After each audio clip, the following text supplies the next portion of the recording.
Right. So I'm at Aldeburgh on the east coast of England. This is the Suffolk coastline. I've got the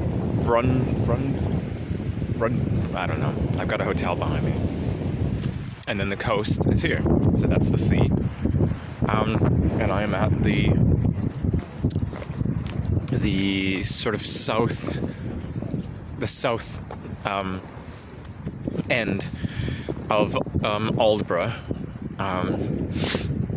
Yeah, I'm going to take you for a bit of a journey. We're gonna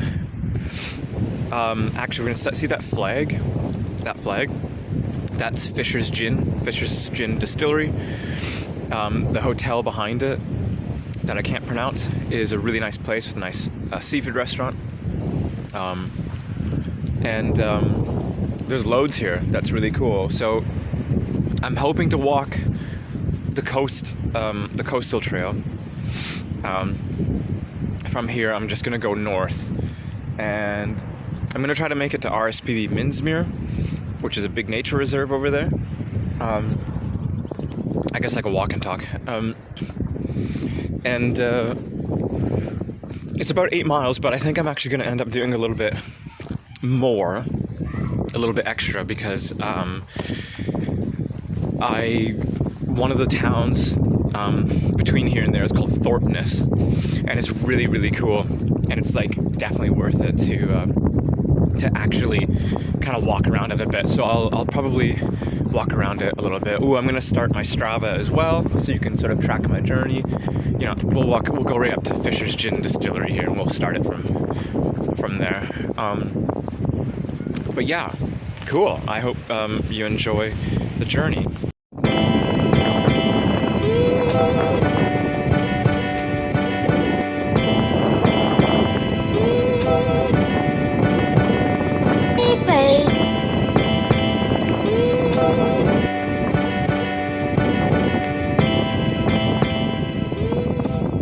Okay, it actually looks like there's a little pop-up cafe thing right here, so I'm definitely gonna get a coffee.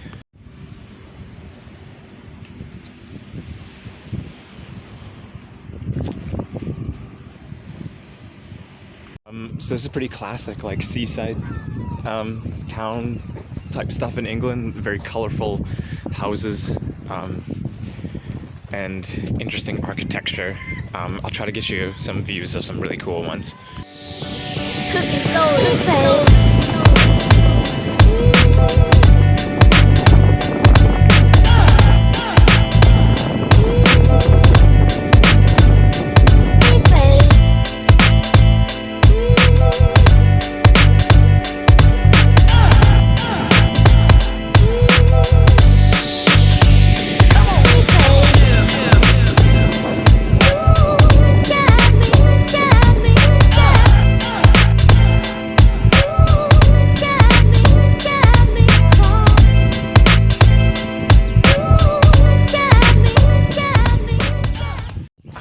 So I was just told that there's like some event going on just up ahead here. So I just ran into like some artist guy, and I had a chat with him here, and he said there's like a mayor making thing going. I don't know what that. I couldn't really understand him, to be perfectly honest. But he said there's a lot of people in finery up ahead, and he said I'm gonna run into a bunch of locals. I think what he means by finery is like people dressed in nice clothes, but I don't really know, so let's go find out. See if we can chat to someone.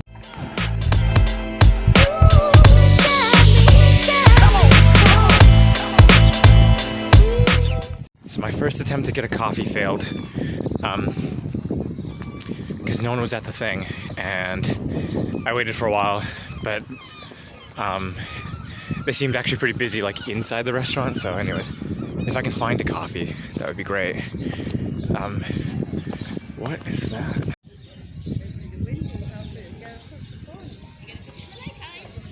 Okay, so apparently it's the mayor's parade. I guess there's a new mayor or something. I can't understand fucking English people.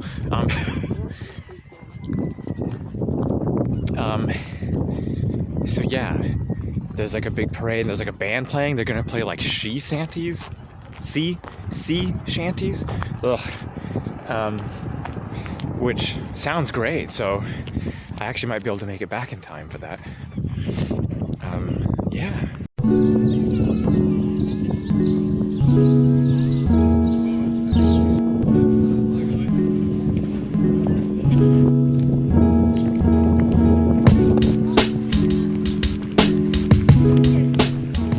Okay, so I'm walking onto the beach. Aldeburgh Beach is like all rocks.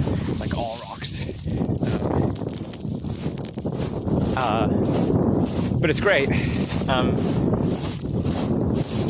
can find really cool stones here. I am actually walking directly towards a very famous sculpture just up ahead. It's like a seashell, and yeah, I'll get a good look at it. I'm still looking for a coffee. I'm not gonna find one from here until I get to Thorpeness now. To be honest, I didn't look very hard, and that's alright, because I know that Thorpeness has a lot of really cool cafes. So yeah, this should be a lot of beach from here on to Thorpeness. I think I'm actually just gonna walk like right on the shoreline after I get to this sculpture just up ahead here.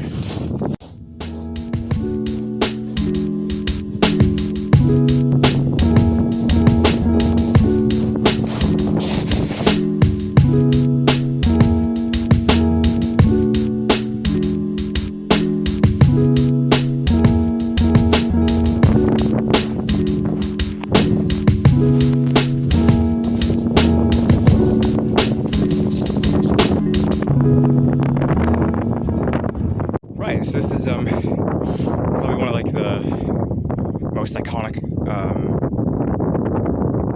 parts of like visually iconic parts of Aldeburgh now. I don't really know the history or anything of the sculpture. I'm sure it's very easy to look up. I just haven't. But yeah, this sort of marks like kind of the end of the Aldeburgh beach. I'm gonna go down that way, so carry on north, and you'll see in the distance a town right here, and that's Thorpeness, and that's where I'm headed now to find a coffee, definitely. But I'm gonna actually walk right down along the shoreline instead of up top here, just because, you know, go touch the sea, right?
So I'm sort of in this like no man's land between Aldeburgh, which is back there, and Thorpeness, which is right up there. This coastline was super significant in World War II, because obviously across the sea right here, heading east, is Europe. And a high chance of German invasion. So a lot of these beaches have sort of fortified buildings on it, especially as you get a little north and definitely down south. Once you're onto the Essex coastline, which is not far from here, you've got pillboxes, which are like little fortified, very thick walls, sort of concrete stone walls with tiny windows, little slats in it, where gunners would keep their eyes peeled for invading armies, both from the sea and from the sky. I don't know the whole history of it for Aldeburgh, but definitely significant areas for World War II war times. It's also quite common to find World War II artifacts on these beaches, and fossils and all kinds of really interesting things. So I'm just, Thorpeness is just on the horizon here, so I'll be there in no time at all. I've just come across something. I think it's a dead seal. I've seen some seagulls over by it. Oh yeah, it's a dead seal. I saw it from back there. It's a shame. Yeah, it's a dead seal right here. I'll try not to show you what my body's blocking, because it's a little bit gruesome. But it's a seal pup. I mean, it could have died from a number of different things, but yeah, not great to find stuff like that. But I mean, you know, the birds were eating it and stuff like that. It doesn't look like it was like anything was necessarily like pollution related or like it was tied up. It just looks like it died. Seal pups have a really hard start to life. They're basically just abandoned on the beach, and until you'll see the baby fur it has on it there. I can't. Yeah, there. That's not waterproof, and so they have to wait for the fur to fall off before they can go back into the sea. But yeah, I mean, that's just a small one there, but it's a shame to see, but you know, it's life, I guess. Just found a crab claw, and also this. It's really cool. It's old coral that's been trapped in like sand and stuff. And look, there's even shells that are embedded in it, which is really neat. And it's a heart. Look at that. Okay. All right. Just having a little sit down, because I'll admit, trudging along those rocks for that far is it's a bit tough. But right, Thorpeness. I'm just about to walk into it. I'm actually going to use like the proper footpath now to walk into town and go find a coffee. And after walking on this for like a mile and a half, I'm going to appreciate the solid ground. But anyways, Thorpeness, I kind of want to tell you about it before I get right into it. You're going to notice some really interesting, weird architecture. It's quite cool. It's quite a cool little town. Essentially, in the early 1900s, some rich guys decided that they wanted to build a holiday town. And it's specifically for people like who have too much money to come and like spend a lovely summer on the Suffolk coastline. So all the buildings are actually relatively new, even though they're sort of like Victorian style. They were just built that way. So it still is primarily a holiday town. I think there are some locals who live there, but like very few. Like, I don't know, like 5 people now, but it's very, very few. And you can rent very expensive Airbnbs and holiday lets here in Thorpeness if you had loads of money to splurge on. And there's lots of neat little cafes and cool little things that we'll go and see as well. We'll actually do a walk through the town so you can see what I mean. It almost looks like it's out of like a movie set or something. But it was sort of designed that way, which is really interesting. So anyhow, yeah, I'm gonna get off the beach here, and let's go check out Thorpeness. I have rocks in my shoes. God. Okay.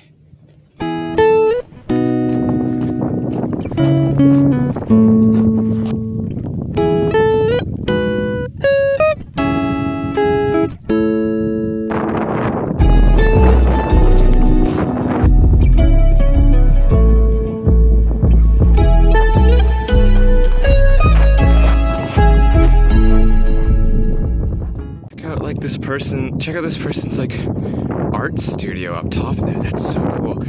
So that's cool. And look at this house. Like, again, most of these places are gonna be for like renting. But you'll find a lot in coastal seaside towns in England. It brings in a lot of like artists and artistic people. You'll find like a lot of art galleries and even sort of like more like bohemian type of folks, but the ones who have money. I mean, look at this fucking place. Holy moly. I mean I am just blown away by like some of these places. I've never been on this part of the beach before, and like, man, this is cool. Whew.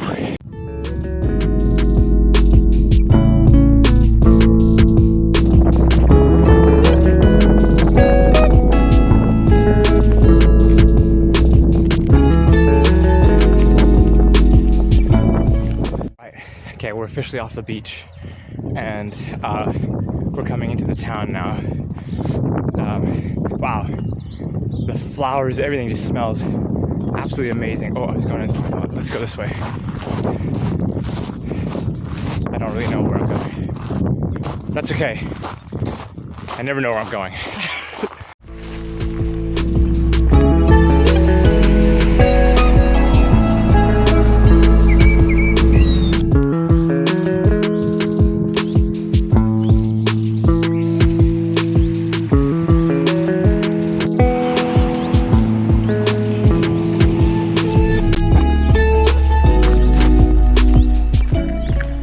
Can I get just an Americano? Yeah, like a white coffee. Just a white coffee. Yeah. That was 2 coffees. Oh, just one, please. That's all right. It's $2.75. It's on card if you got it. Will you be waiting around the front here or around the back? Just the front. It's cool. I'll just give you an order number. Yeah, sure. Number 48. Let's call you on the right one. It's ready. Thank you.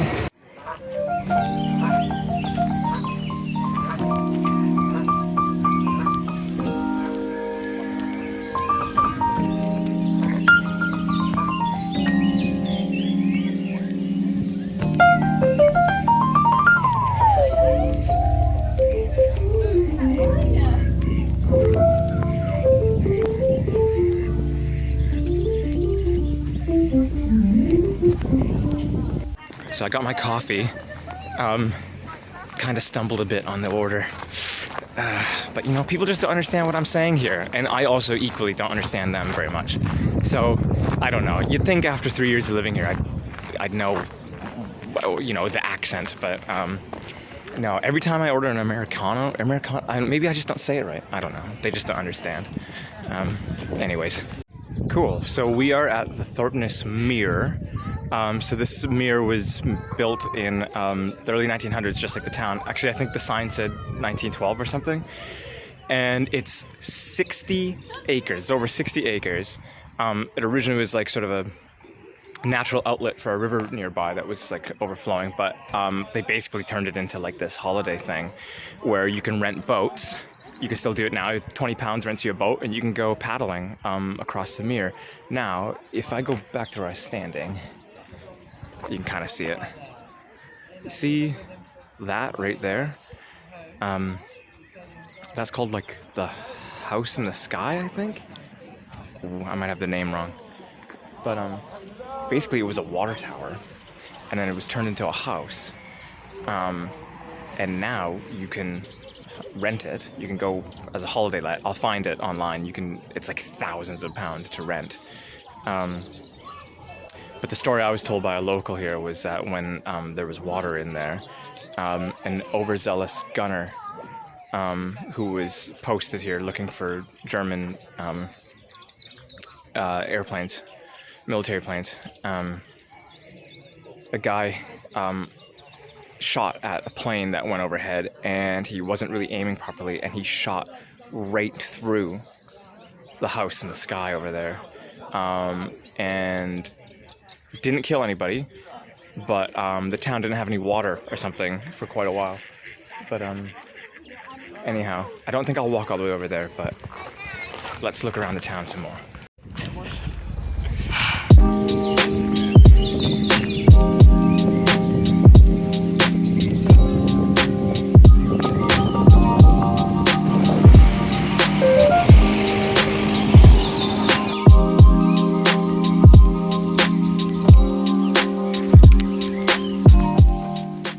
Okay, now that I have my coffee and we checked out the Mere and a little bit of Thorpeness, I'm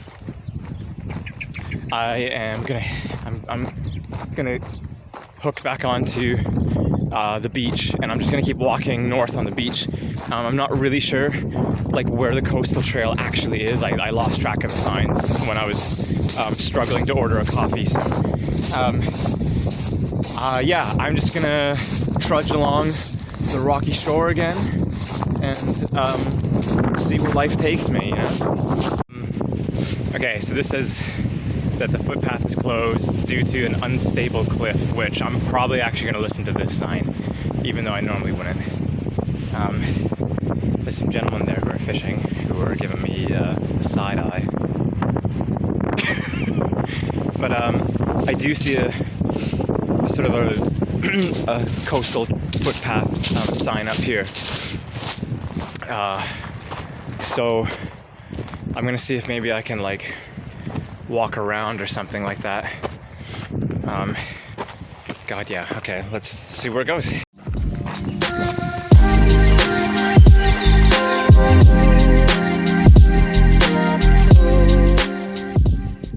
I'm going the right way. It's really not far to get back onto the footpath, onto the beach, I mean. So, yeah, so far quite cool. We're now officially like out of Thorpeness. So we've done Aldeburgh, we've done Thorpeness. Now there's kind of just like a lot of nothingness. Up ahead though is an area called Sizewell C, where there's development plans for a really large power facility. I can't remember if it's nuclear or not. Something in my brain. Either way, it's a really large power plant. Basically, is what they're developing. I don't know the details. I haven't looked into it, but there's big protests on about it because Sizewell is, I guess, quite a lot of nature space over here. So I'm really interested to see it. Yeah, the weird thing is that the people who are going to be doing the power plant is actually the Scottish Power Foundation, who is actually funding my environment programs that I am delivering, my projects, I mean, that I'm delivering at the museum. Wow, look at this place. Sheesh.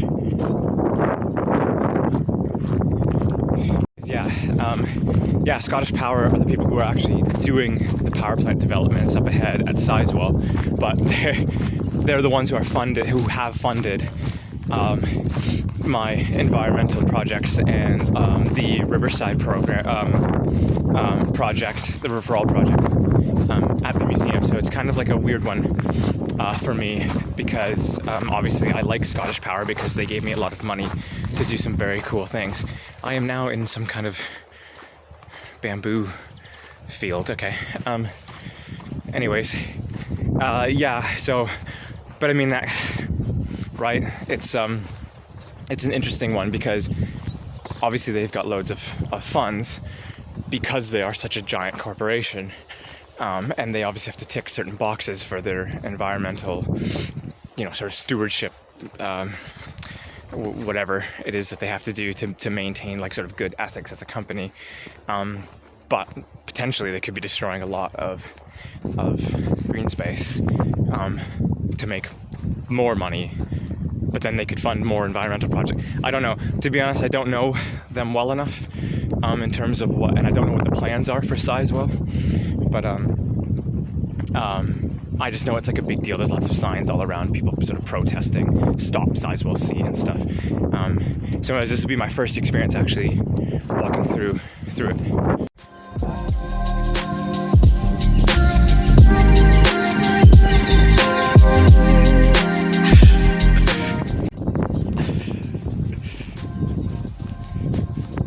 These dogs are having a blast.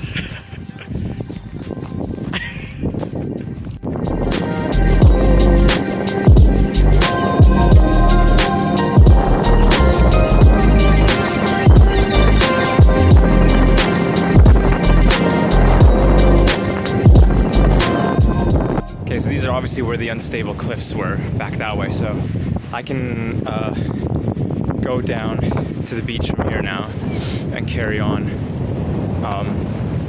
the seaside, so that's what I'm gonna do.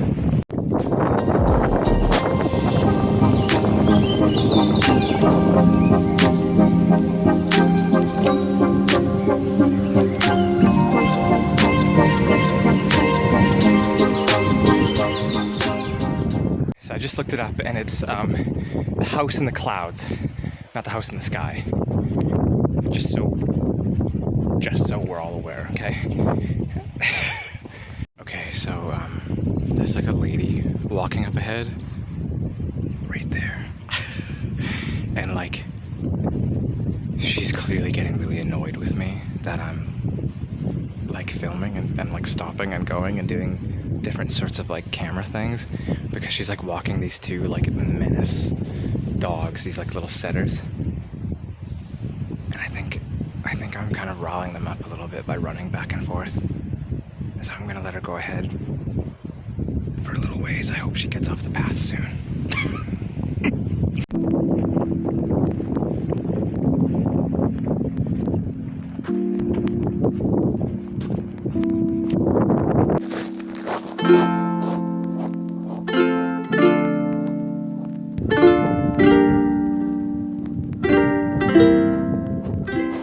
Might have noticed all of this that I keep walking past.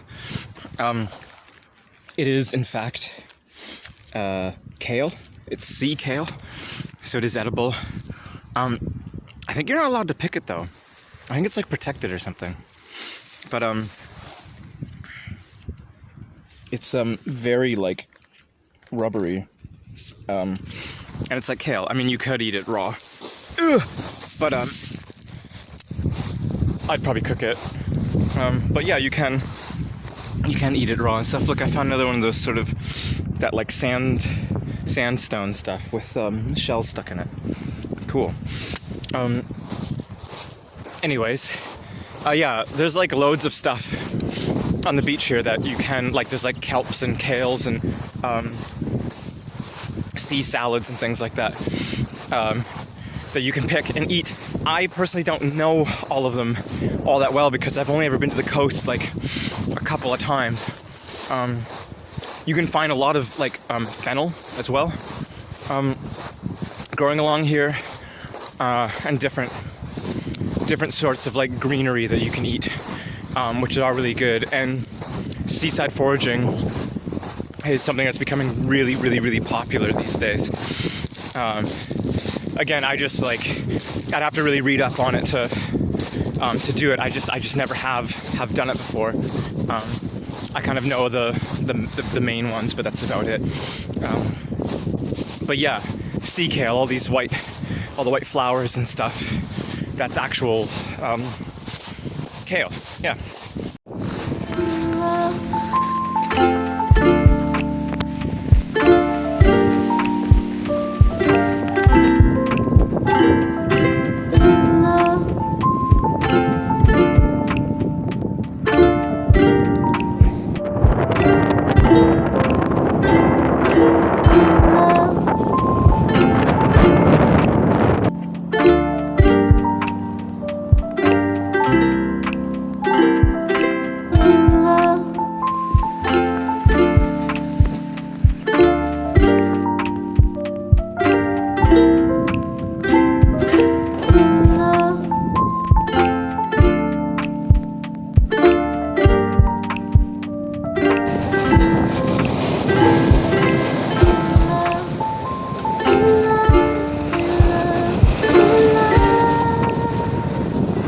Okay, so up ahead, that is already a power station. Actually, I think there is an existing nuclear power. Come on, a nuclear power station up there, and then this whole Sizewell C thing is like something else.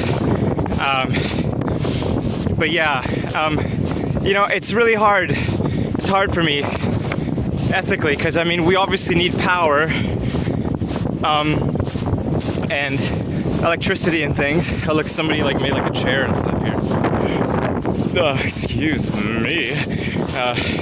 Anyways, you know, I like electricity and power just like the next person does. I don't know why is it all blurry? There we go. But I do understand how obviously things need to be built and developed in a way that is going to be environmentally friendly, and this is just not going to stay focused. All right.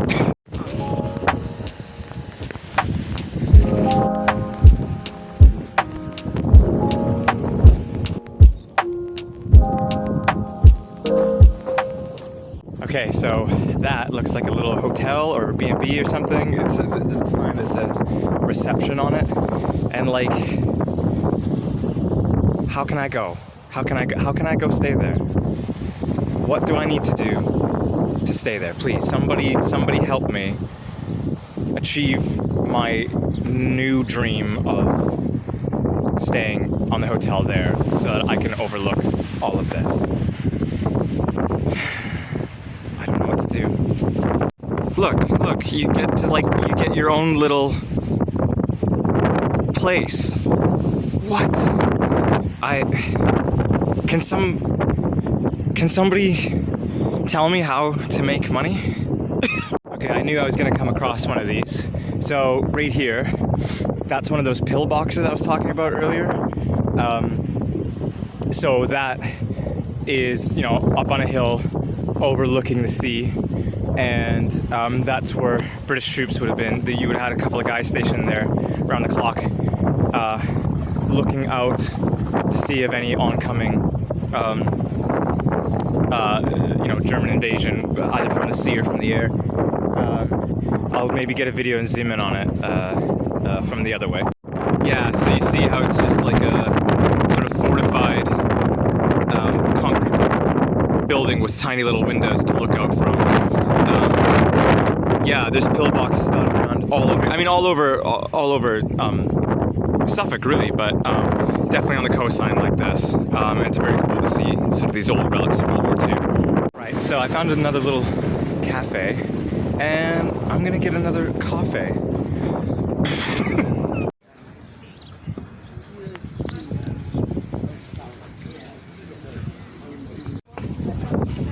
Hey there, can I just get a white coffee, please? Yeah, sure. And a bottle of water. Yeah.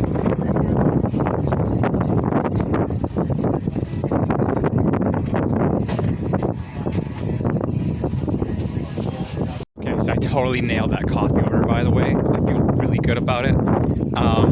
Little bit gun shy on the water order, but ultimately much better.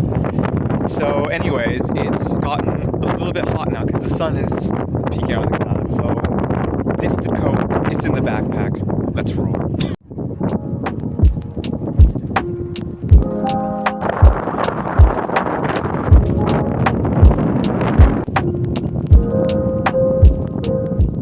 So I'm about 5.5 miles into this walk, and this is where the existing power stations are. That's one there, and that's another there. You can see like the big white dome.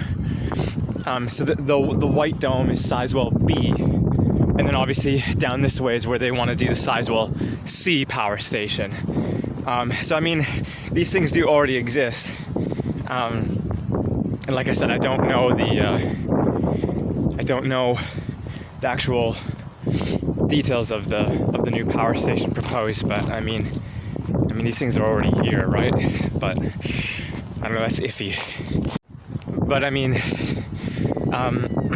you know, obviously we want our green spaces, especially here in the UK. We want them to stay green because there are so few of them. So it's always a real sort of gray area when these sort of development type things happen, because I mean, obviously we need resources, but what's the more important resource, right? Like I said, I don't really like to make up my mind about things until I have sort of all the details on it. And I don't have the details on this, but I mean, like, to be frank, it is quite, it's a little bit ugly, isn't it? But aesthetics aside, you know, obviously this is a really valuable area for wildlife and nature and stuff, because I mean, we've got the gorgeous seaside right here, and so many things use it.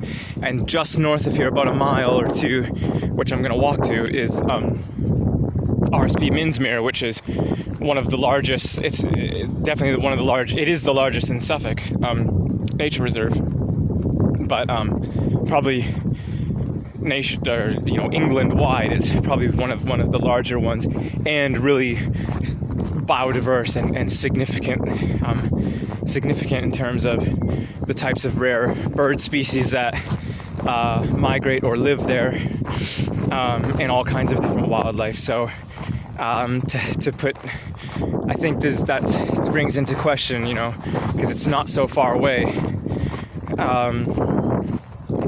you know, what is the impact that developing a huge area just over here, what is that going to do to the behavior of the animals and the health of the land, really? Yeah, it's an interesting one. It's one that I'm definitely going to keep my eye on for sure.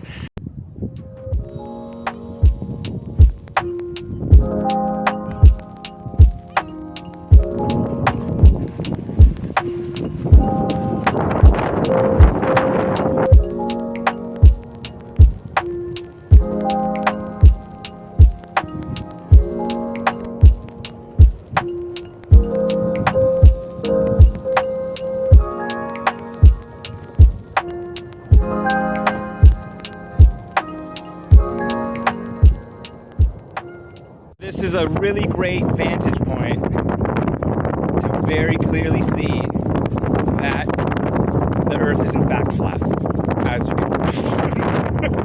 Okay, there's a really cool butterfly right here. It's a blue butterfly. That's the actual name. I'm not just saying that it's blue. It's very clearly blue. But it's letting me get very close, which is fantastic. Oh, don't move, little buddy. Look at that. Oh. It's gone. Right there on top of the moon, you can sit and do nothing. I wish we were bold to just fly away. I don't wanna care, it's being I'm good. Alone, I'll be okay with you like an old friend. Too scared now, thinking I should call up.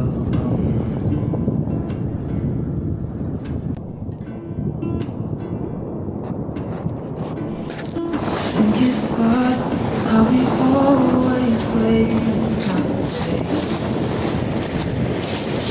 How we want to think the kids walk away.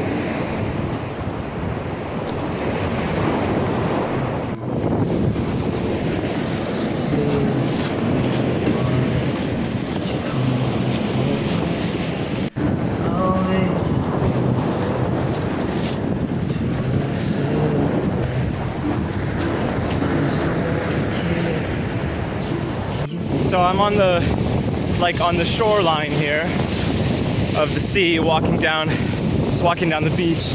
You can still see Sizewell behind me, but looking this way, it's just like this wide open expanse. It feels like it never ends. It is very surreal. Like I almost feel like I'm like in a dream, you know, like when you're walking down like a hallway and like the tunnel just keeps going and going. That's what it feels like. I can see like people in the distance way far away, but it's very surreal to be standing here. But as you can see, the ground is a little bit easier to walk on right now, so I'm appreciating that. But yeah, Very, very cool setting right now. Just sort of mind-blowing.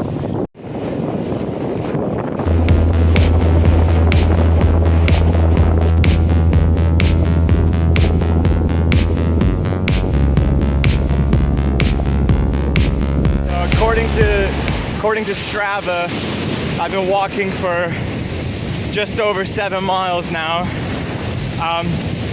Bear in mind that like I'm basically just turning around going back. I think the RSPB Minsmere, the nature reserve, is just about, I think it's just about a mile up here. There's a little buoy over here that I'm gonna walk to that and then cut back up onto the shore. I know I pulled that joke last time. Yeah, I'm gonna cut back up onto the shore over there and have a gaze to see where exactly I am. So Minsmere is like a marshland, and like I said, it's home to a lot of really quite rare birds, marsh harriers, and different kinds of sort of waterfowl, and all kinds of really cool things. It's a protected area, and it's a place that I've always wanted to see and just never got the chance to. So what better way to get there than to walk down the shoreline and enjoy the seaside while I'm at it. I've definitely made it to like, oh, fucking rock in my shoe. I've definitely made it to where RSPB Minsmere is. I can see it right up ahead, and it is fucking amazing. Yeah, wow, there's guys with big high-power cameras and stuff over there. I can see the marshlands. It's still a bit of a distance, but oh, I can see a marsh harrier. Oh wow, this is really cool. I'll turn the camera around. I'll show you.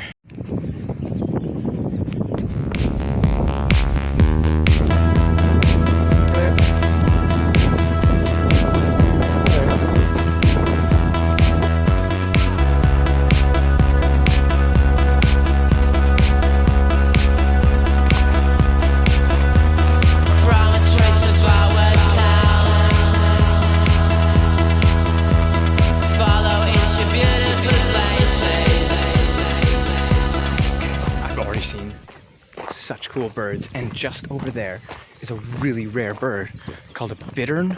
Bittern. I don't know how to say it, but they're really freaking cool. It's too far for my phone to capture it, but they like live in the reed beds like this, and they're like such a strange creature. Yeah, I'll have to like find a picture, because wow, this is really, really neat. There are so many people here though. Like, wow, like, I mean, look, like camera groups everywhere. A lot of retired folk. I don't really know where I'm going, but I'm hoping that it just does like a loop around this big thing here. There are so many different kinds of birds here. I'm like kind of losing my mind. As you can hear, there's lots of gulls. And terns, and there's swallows here, and house martins. Okay, I found the wildlife hide, so I'm gonna go stand in it. I mean, I'll probably be in there with like a bunch of people, but that's fine. So I'll just do a bit of filming and try to be quiet. I think I can just go in.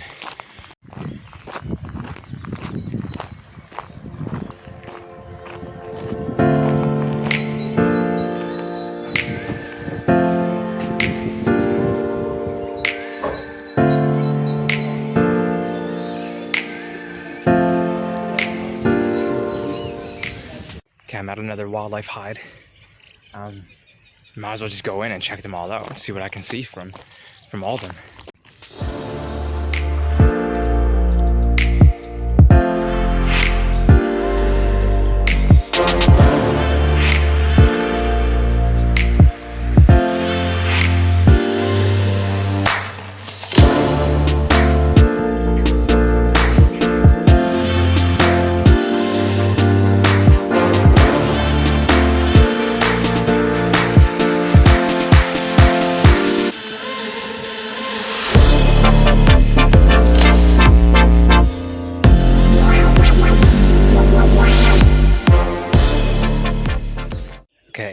There's many options. There's actually one that says Bitternhide, which is that way. I kind of want to go check it out. But bear in mind, I have to walk all the way back. Let's just do it.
Totally worth it. Oh wow! So I saw a bittern, I saw a marsh harrier, some other cool birds, and red deer. I didn't know there was red deer, but of course there's red deer in here. But yeah, there was 2 red deer. Obviously my phone doesn't capture it, but like wow, crazy, so worth it. I'm really glad I went up there. Okay, now I think I'm like. I don't know, I must have been walking about 9 miles or so now. So I best turn round. I'll go find the coast again and jet back south. Get back to Aldeburgh and have a couple of pints. What is the wild zone and how can I get there?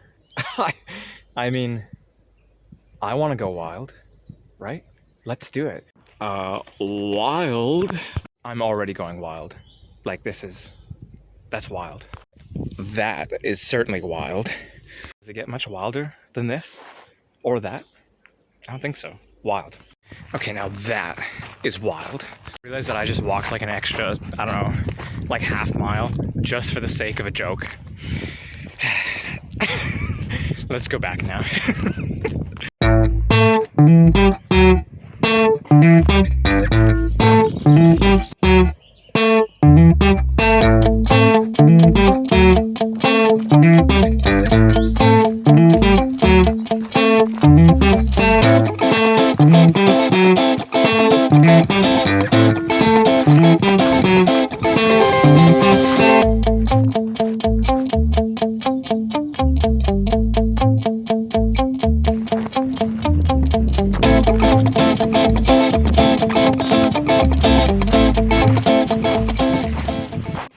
Right, so I'm back on the seaside.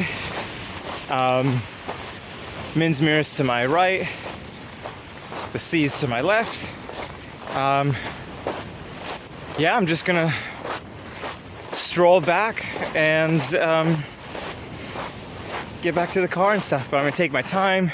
I might take a couple breaks. I got some snacks in my backpack because I came prepared. And yeah, I'll stop and I'll video anything cool. But yeah, it's basically a straight shot back down the coastline, which is really, really nice. The weather's pretty well stayed the same the whole time, but it's been a really sort of nice temperature to do this at, and it's great. You know, feels really good to be able to get out here and finally do this.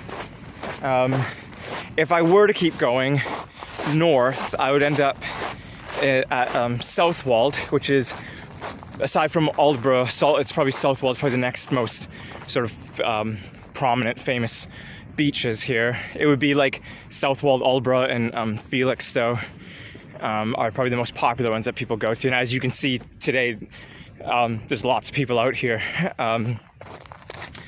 just going for a stroll or spending a day at Minsmere or a day at the beach kind of thing with their dog, which is really nice and that's what's quite cool about living on an island here, is you're never really too far away from the coast. But yeah, I'm gonna start heading back now.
I'm just getting back to that area up ahead where it said like the unstable cliffs. Well, I'm a little bit of a ways away, but I'm getting to the more cliffy bit here, as you can see. I'm almost to Thorpeness right now. But anyways, what I wanted to mention when I'd first come to that was that the cliffs are actually a really big deal on the East Coast. Right up to Norfolk and right down to like through Suffolk down to the Essex coastline. There's a lot of very sort of sandy cliffs, and erosion is a really big problem. There's stuff called sea defense that they're trying to put these like big blocks in the way to try to stop when the tide rises and the winds come up, to stop the sea from crumbling all the sandy cliffs, because there's actual like houses that have been condemned that are like I'm talking like meters, like literally meters away from the cliff collapsing and the house going down and stuff. So there's lots of sort of like coastal spots where the cliff is rapidly falling apart. And there's a lot of money and fundraising going on right now to try and save some like historic buildings and houses and things like that.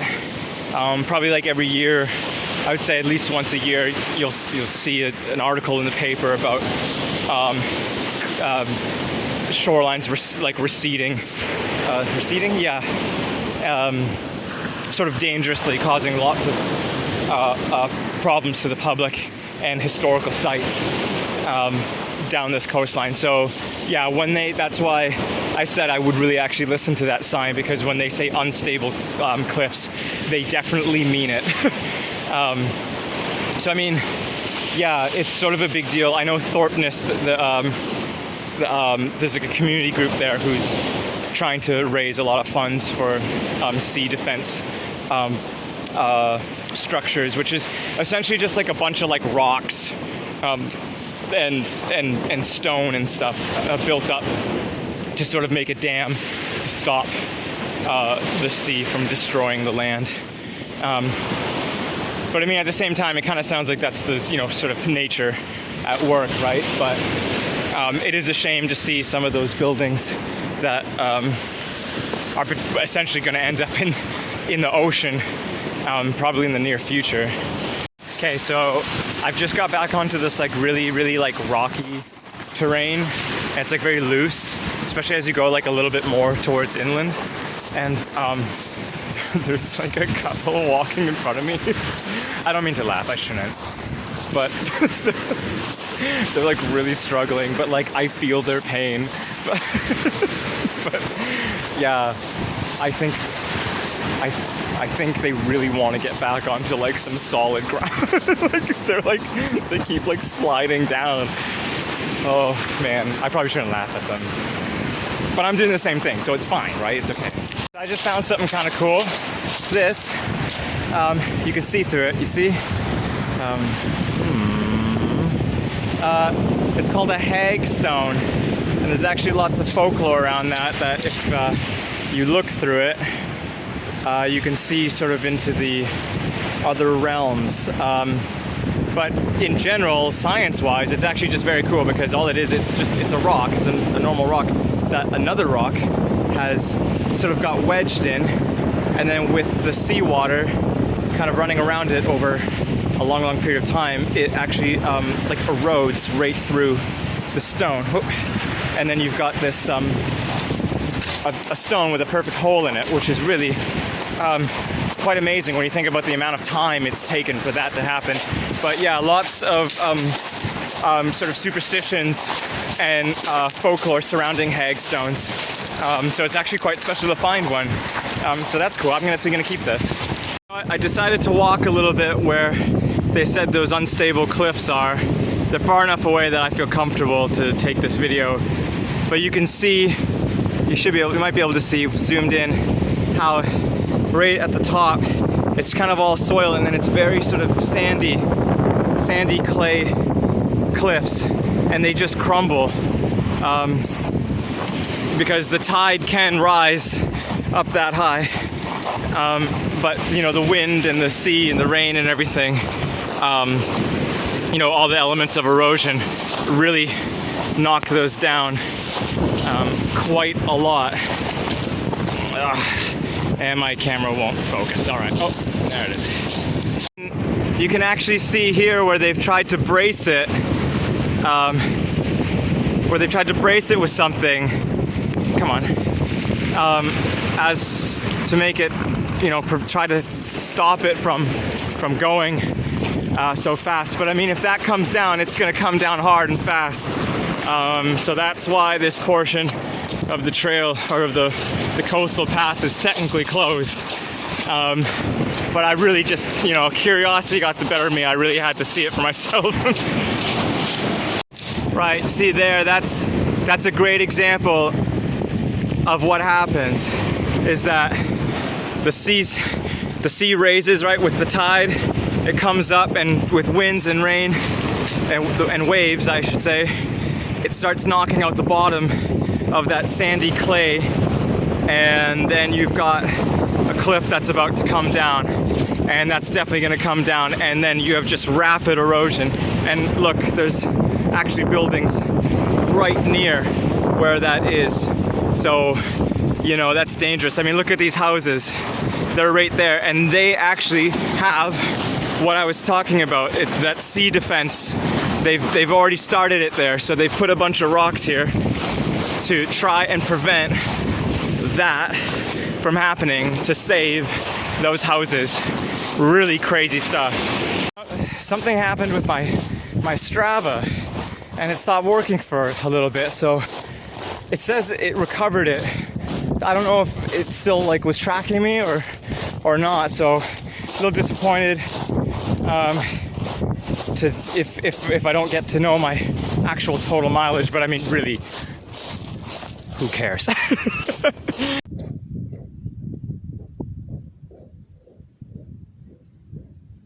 I've officially made it back. I'm about maybe 100 yards away from the hotel and the Fisher's Gin place where we started, and I'm gonna go there and see if I can score me a pint and a little sit on the patio.